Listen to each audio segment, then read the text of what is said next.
back. Maryland could be one of the states that decides who controls the U.S. Senate in January. Former Republican Governor Larry Hogan hopes to become the state's first Republican senator in nearly 40 years. He is running against Democrat Angela Alsobrooks, a county executive. During their only debate, the two clashed over the need for reforming the Supreme Court. I do support reforms for the Supreme Court.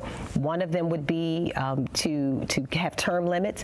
I also agree with the notion of expanding the Supreme Court. Whoever controls the Senate also controls people like Lindsey Graham will control appointing further Supreme Court justices when we are at complete odds. Larry Hogan countered that Democrats are trying to interfere with a separate branch of government. If there's one thing that we should not be politicizing, it's the Supreme Court. And yet it has been politicized by both sides. And I think trying to change the rules to jam things through on a party line vote is not the right way to go about it. If you can't find one person to cross over and vote for a Democratic judge or a Republican judge, I'm not going to support them. But they both say they support so-called abortion rights. I have supported and still support a woman's access to reproductive care. It's not just abortion care.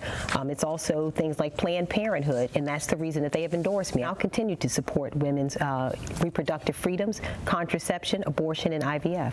As Governor Larry Hogan, a Catholic, says he upheld Maryland abortion laws, contrary to the teachings of the church. 5 or 6 years ago, I said Roe was the correct decision. When it was overturned, I said it was the wrong decision. And I said, when I get to the Senate, the very first vote, my first bill I will sponsor is to codify Roe. Maryland voters will also be deciding whether to enshrine so-called abortion rights into the state's constitution. Pro-lifers say it would have a drastic impact on parental rights over abortion, sex change operations, or even over custody of their minor children.